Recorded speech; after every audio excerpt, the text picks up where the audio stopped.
Bunda, selamat datang kembali di channel Dunia ABK, sebuah channel yang akan membahas terkait dengan anak berkebutuhan khusus. Ayah Bunda sekalian, perjalanan tumbuh kembang anak dimulai dari sebelum lahir.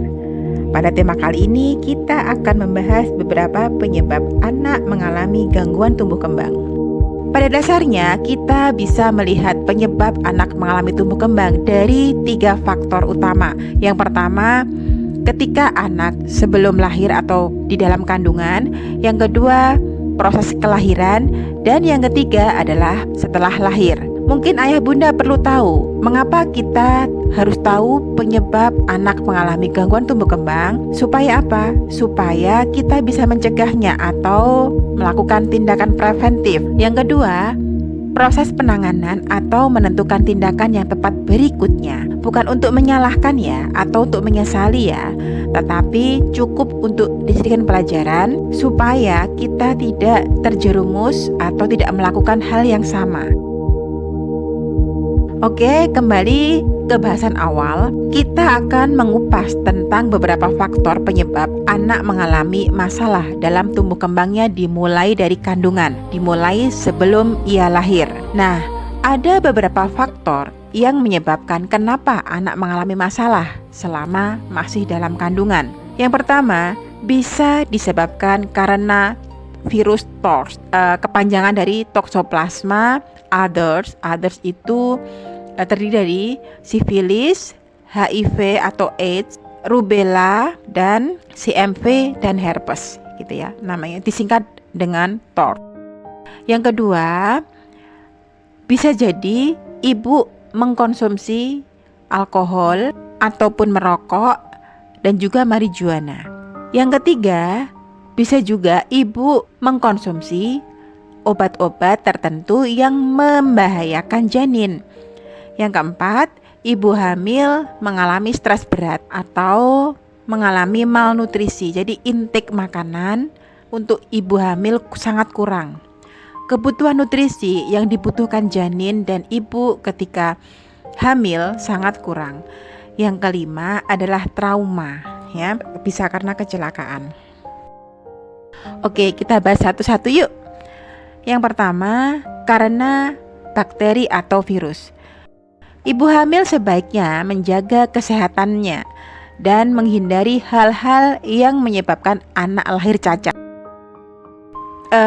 Berikut akan kita bahas tentang penyakit atau infeksi selama kehamilan yang disebabkan karena TORS. Yang kita akan bahas pertama kali adalah Toxoplasma. Toxoplasma disebabkan oleh parasit Toxoplasma gondii. Parasit ini bersumber dari daging-daging yang masih mentah, juga kotoran kucing. Jadi hati-hati yang punya kucing ya. Nah, untuk itulah sebaiknya ibu hamil hati-hati mengkonsumsi makanan. Usahakan yang bunda makan adalah yang makanan yang betul-betul matang. Hindari lalapan atau sejenisnya dan makanan lain yang masih mentah atau setengah matang. Ya, semuanya harus matang. Apa dampaknya ketika virus ini ada pada si ibu ketika ibu hamil ya? Nah, dampak yang bisa dialami oleh janinnya adalah keguguran atau meninggal sebelum dilahirkan. Itu yang pertama. Yang kedua, bisa jadi hidrosefalus atau kepalanya membesar, muncul simptom autisme dan gangguan penglihatan. Nah, ini adalah dampak dari virus Toxoplasma. Yang kedua adalah rubella. Rubella atau campak Jerman adalah infeksi virus yang umumnya ringan pada anak dan dewasa, tetapi sangat berbahaya jika terjadi pada ibu hamil karena akan berefek pada janinnya. Efeknya tidak hanya sementara tetapi seumur hidup. Nah, virus ini disebabkan oleh rubella virus. Kenapa rubella berbahaya untuk ibu hamil? Masalah utama adalah penularan dari ibu ke janin atau transplasenta. Virus tersebut bisa menyerang otak, jantung, mata, telinga, dan akibatnya terjadi congenital rubella syndrome atau sering disingkat dengan CRS. Biasanya bayi yang lahir dan terinfeksi virus tersebut mengalami gangguan pendengaran atau tuli, kelainan jantung bawaan, gangguan penglihatan, dan dampaknya bagi bayi tersebut bisa mengalami keterlambatan perkembangan, disabilitas intelektual, gangguan koordinasi gerak, simptom autis, mikrosefali, dan lain sebagainya. Nah, bagaimana gejala rubella yang bisa dijumpai atau tanda-tanda ibu mengalami infeksi virus rubella? Biasanya ibu mengalami demam, muncul ruam kemerahan, pembekakan kelenjar di bagian leher dan di belakang telinga, dan juga nyeri sendi. Nah, infeksi ini bisa berdampak pada janin. Pencegahannya bagaimana? Pencegahannya bisa dilakukan dengan vaksin dan hindari kontak langsung dengan penderita.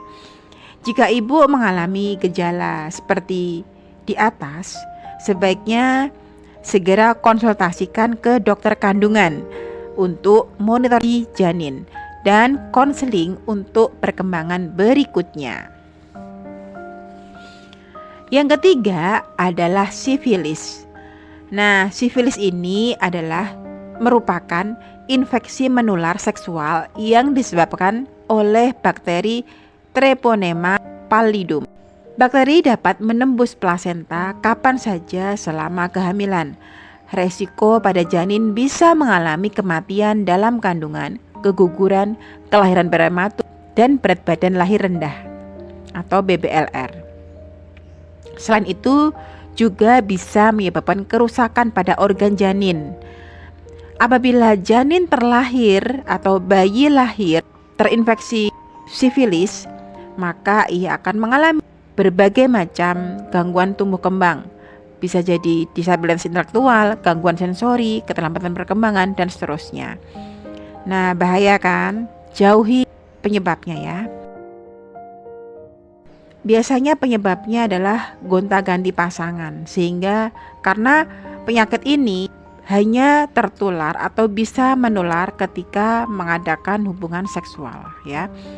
Terus yang keempat, karena ibu terinfeksi virus HIV sehingga terkena penyakit AIDS. Virus ini menyerang kekebalan tubuh sehingga seseorang yang terkena AIDS mudah sakit. Para ayah bunda, sampai di sini dulu ya pembahasan tentang penyebab anak mengalami gangguan tumbuh kembang.